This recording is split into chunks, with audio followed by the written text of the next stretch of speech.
Então a gente vai estar estudando cadeias de Markov e seu comportamento a longo prazo.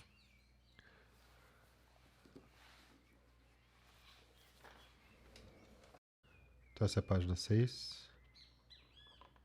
Ok, então vamos dar um exemplo de distribuição limite estacionária.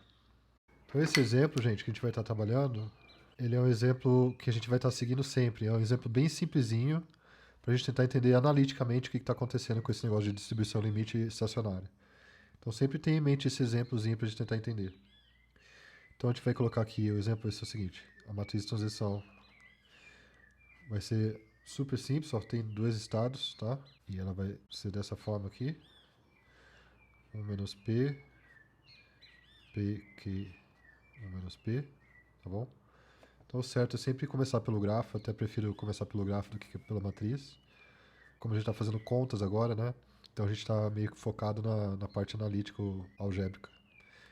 Por isso que eu comecei pela matriz, mas o certo é começar pelo grafo. Esse exemplo aqui, eu tenho dois estados, 1 e 2. E é simples, eu vou transicionar de 1 para 2 com probabilidade P. Igual o processo de Bernoulli, lembra? Probabilidade P eu vou pular para o estado 2. E para a probabilidade de volta, eu tenho outra probabilidade. Podia ser 1 menos P, se eu tivesse só uma probabilidade, mas eu tenho duas, tá? Então na volta eu tenho outro parâmetrozinho que é o Q. Tá, então na ida, a probabilidade de P ele pulou para 2 e do 2 ele volta para 1, probabilidade de Q. Só que tem também a cada passo a chance dele ficar. Se ele tem a chance dele ficar, a gente tem que colocar um loop, lembra? Então para deixar explícito que pode ficar a carga ali, a gente coloca 1 menos P, né? Porque se a saída tem duas dessas saindo aqui, essa e essa. A soma tem que dar 1, então isso aqui tem que ser 1 menos P. E igualmente essa aqui vai ter que ser 1 menos Q. Então vamos tentar analiticamente calcular essas coisas, distribuições, limites, estacionário e tal, e ver como é que funciona. Então, primeiramente, a gente vai olhar daqui a pouco quando esses P's aqui estão relacionados entre si. Tá bom? Aí se eu tiver um parâmetro P só, vou ter que fazer algum tipo de coisa com Q, sei lá, P igual a 1 menos P, alguma coisa desse tipo. E a gente vai ver então, em casos mais simples desse problema, o que acontece com as distribuições.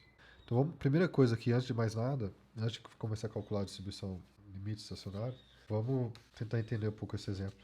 Então vamos fazer primeiro uma interpretação básica, que o processo de Markov ele vai ser a mesma coisa que uma caminhada aleatória nesse grafo. Só para a gente ficar claro como é que vai ser. A gente vai ter uma distribuição inicial, alfa, vai ser igual a um vetor, alfa 1, alfa 2. Não preciso colocar transposto aqui porque vetor linha mesmo é a distribuição nessa teoria, onde o alfa 1 vai ser P do x0 igual a 1, só para a gente exercitar a notação. E o alfa 2 vai ser o P de x0 igual a 2. Isso aqui a gente já interpretou na outra aula como fração de carga no nó 1. Tá? Então não precisa ser interpretado probabilisticamente ou como uma coisa aleatória. Você pode interpretar como uma fração, tá? Fração de carga ou de informação no nó 1. E a gente tem isso aqui, vai ser sempre isso aqui, né? Tal que alfa 1 mais alfa 2 igual a 1. E a gente já viu que pesos nos nós. Tá? E aí, não só no tempo zero, mas no passo ou no tempo. E esse transporte de carga é feito multiplicando matriz ou olhando o grafo, lembra?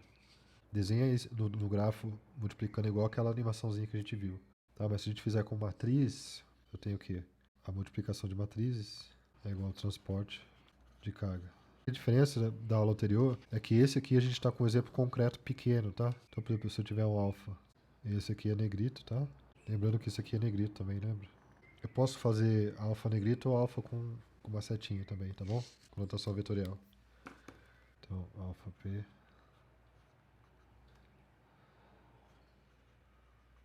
E isso vai ser 1 menos P alfa 1 mais alfa 2Q. E aqui vai ser alfa 1P mais alfa 2. Ok? Desculpa o burro aqui. Vamos só refinar a nossa interpretação, já que a gente tem um problema bem pequeno para pensar. Então, cada linha de P soma 1, como a gente já sabe. Então, como é que a gente pode interpretar essa linha como uma distribuição de carga? Então, a resposta é sim. Então, a interpretação é a seguinte. A linha I é a distribuição de carga após um passo. se a gente iniciasse com 100% da carga do nó I. Então essa é a nossa interpretação aí, tá bom? Então o desenho fica assim, ó. Eu vou começar com, tipo um delta de Dirac aqui, eu vou começar com 100% no nó e 0 no resto, onde eu não estou desenhando é 0, tá? Então isso aqui está na posição I, e aqui na matriz eu vou pegar a linha I. Né? Se eu multiplicar esse vetor como se fosse o vetor canônico, né? E1, E2, E3, certo? Esse aqui é o EI, né? Canônico de quem? De, sei lá, se eu tiver N entradas de Rn, tá? Que eu posso chamar de EI, onde aqui é tudo zero. Quando eu multiplico isso pela matriz, eu obtenho a linha I. Também posso colocar o peso 1 no grafo e ver o que acontece. A outra interpretação detalhada. E se colocarmos pelo vetor linha. Tá, então, tecnicamente, quando a gente fala vetor, ele é vetor coluna, tá? Então aqui seria transposto, tá bom? Para ser bem rígido na hora de usar a álgebra, porque aí fica preciso na hora de implementar também. Então isso aqui está respondido. Tá? Então a outra pergunta é, se multiplicarmos por vetor linha de uns, chamado é o 1 assim, igual a números reais, tem um duplo aqui, tá bom? Tá, então ao invés de EI, se eu usar uns. Então, vamos ver. Como o exemplo é pequeno, a gente faz a raça. Tem aqui, ó, P, nada mais é que... Bom, se eu já sei esse aqui de cima, ó, e isso é muito importante, vamos fazer aqui. Tá, então 1, né, se a gente já sabe essa coisa básica, como é álgebra linear, é fácil, ó, porque 1 vai ser 1, 0 mais 0, 1 vezes P, que é uma coisa desse tipo. Então a gente já sabe. É só distribuir. Então isso aqui é a soma das linhas. E se eu tiver alfa 1 qualquer, alfa 2, eu vou ter então alfa 1 linha 1, alfa 2, ou seja, uma combinação linear das duas linhas. Então qualquer vetor de distribuição ele é uma combinação linear das linhas. Quando eu multiplico, né, eu tenho uma combinação linear das linhas no passo atual, onde os pesos são dados pelos pesos nos nós no passo atual. Então, a cada passo a gente sempre está fazendo uma combinação linear das linhas, das linhas, sempre com os pesos sendo as cargas atuais. Então, é só um pouco mais detalhado que a aula passada. Né? Mas como a gente está especificamente querendo trabalhar com essa matriz aqui, ó, tá? Então a gente está detalhando aí.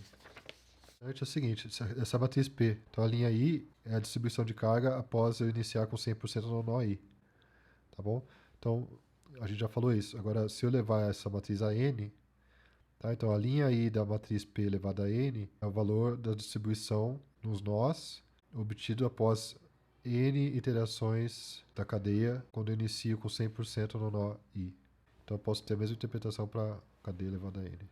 Tá? Então, o que a gente acabou de mostrar aqui é que para uma distribuição qualquer, pode ser alfa 1 até alfa n aqui, tá? Então o processo inteiro, né, seria não com 100% no AI, mas com alfas arbitrários, proporções arbitrárias. Então o processo de Markov, ele nada mais é como a combinação linear ou a soma de todos os processos saindo de cada nó. É isso que a gente fez aqui. Se eu sei como é que o sistema se comporta colocando 100% de carga no nó I, né, no nó 1, 2, 3, 4, e vendo como evolui separadamente, então eu já vou saber como o sistema inteiro evolui. Né? Então, ou seja, eu saber como o sistema evolui nas bases, no caso base canônica, permite que eu saiba como o sistema funciona para tudo. Então essa é só uma das bases, tá? Eu posso ter outras bases, e aí se eu souber como a cadeia se comporta para a base de distribuição de carga, eu vou saber como ela comporta para qualquer distribuição de carga. Então você pode ter a seguinte interpretação, por exemplo. Se eu tiver linhas iguais nessa matriz, o que acontece? Quer dizer que no próximo passo sempre vou ter aquela mesma carga, ou seja, a cadeia não muda. Tá? Então isso aí que tem a ver com estacionário. Eu vou dar uma definição precisa de estacionário. Eu sei que eu dei uma rápida ali, a gente já vai ver isso também. Então vamos começar primeiro com distribuição limite para essa cadeia que a gente estava trabalhando aqui, essa cadeia exemplo, para a gente fazer os cálculos analíticos, o mais simples possível. Né? Vamos começar a fazer então para ela algum exemplo aqui de... Então, precisava renumerar essas páginas, tá vendo? A gente tinha essa aqui, essa realmente é 6, essa aqui é a segunda. Então é 6, 2. Só para ficar claro que estava repetido antes. Então eu tenho esses P aqui, né? Mas vamos começar aqui. Essa aqui é 6, vamos fazer essa folha 7. Tá, então eu vou ter algumas condições, lembra que eu falei? Vamos ver aqui, eu tenho esse sistema aqui tem dois parâmetros, que é P e Q. Vamos agora ver se eu reduzir o número de parâmetros, fazer alguma condição, sei lá, que Q é 1 menos P, por exemplo, o que acontece? Tá, então vamos fazer um estudo simples disso aqui para a gente entender o que é distribuição limite, por exemplo. Então, caso 1, né? Então vamos impor, então eu vou impor aqui P mais Q igual a 1. Okay? Então nesse caso, a distribuição limitante é, como é que a gente descobre? Bom, dá uma olhada aqui, ó. Se ele falou isso aqui, né? Então, você que a matriz P vai ser QP e QP. Então, você jogar lá naquela matriz que a gente já tinha, isso aqui, ó, colocar P mais Q igual a 1, P igual a 1 menos Q. Então, todas as linhas delas são iguais. Então, a gente acabou de falar que se todas as linhas são iguais, então a distribuição limitante é lambda igual a 1 menos P e P, que é uma linha dessa aqui. Por que eu mostrei que isso aqui é distribuição limitante? Não estou falando da estacionária agora. É só você olhar naquela definição que a gente tinha de distribuição limitante. Você tem que entender essa definição aqui por completo, tá? Tenta desmembrar cada passo desse aqui. Qualquer coisa na aula de dúvida eu faço isso. Aqui, por exemplo, ó, tá vendo? A matriz com cada linha igual a lambda, tá? Então isso é equivalente a fazer o limite para entender o infinito da entrada elevado a n. Tá? Então se eu peguei a matriz, elevei a n para entender o infinito e eu tenho uma matriz que cada linha é a mesma, essa linha vai ser a distribuição limitante.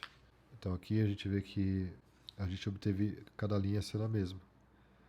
Em particular, para P elevado a n vai ser tudo a mesma coisa, certo? Esse cara aqui é... E o caso 2 é o caso em que P mais Q é diferente de 1. Então nesse caso o que acontece? Eu vou ter a matriz assim, ó. Pessoal, desculpa, aqui estava errado, tá?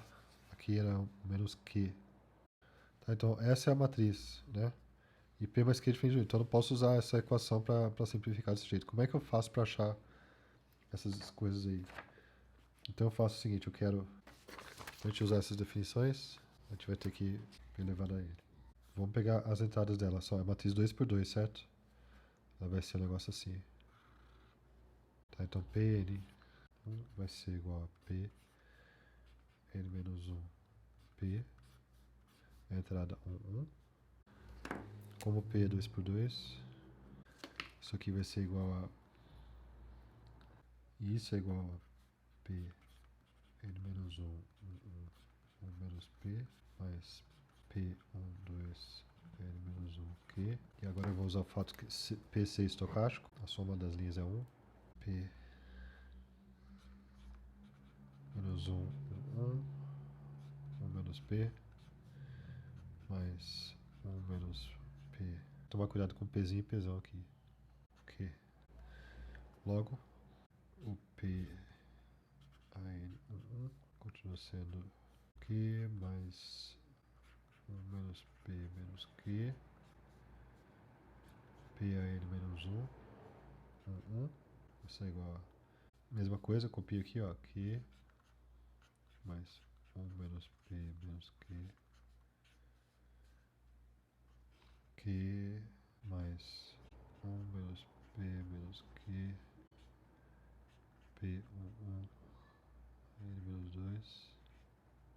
E esse cara aqui é aqui, ó. Que vai ser igual a Q mais 1 menos P menos Q. Aqui vezes Q. Mais 1 menos P menos Q quadrado. P1, 1 elevado a menos 2, que é igual a Q, mais 1 menos P menos Q quadrado, Q mais 1 menos P, P elevado a N menos 3, 1, 1. E aí distribuo. Isso aqui é 8. Então a gente estava aqui, ó. Portanto,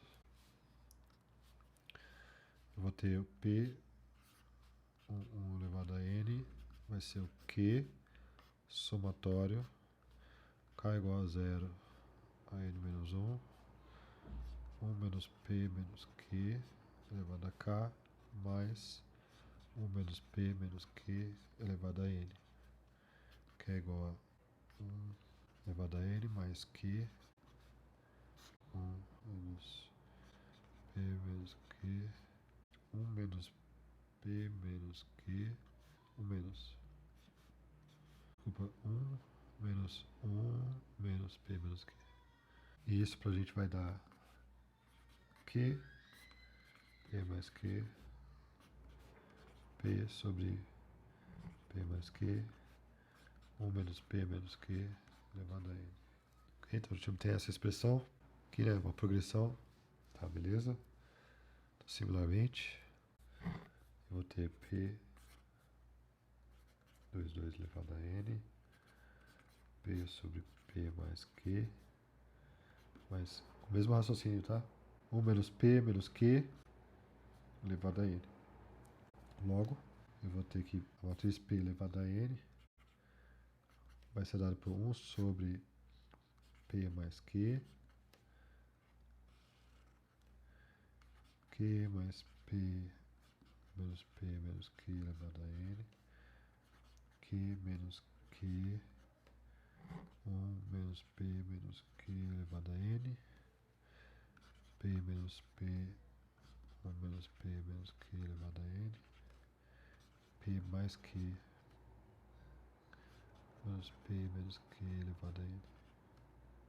Tá, então quando a gente faz o limite então desse negócio, de P elevado a N, vai dar 1 sobre P mais Q, tá, esses caras aqui vai para zero, QP, QP. Tá, eles vão para zero só para infinito mesmo, tá tendendo infinito, mas se a gente fizer 1 milhão de vezes, sempre vai ter um errinho, tá vendo? Então nunca vai dar exatamente essa matriz, mas no limite ela tende para isso. Ela tende a estabilizar para isso, com esse tipo de erro aqui. Então logo,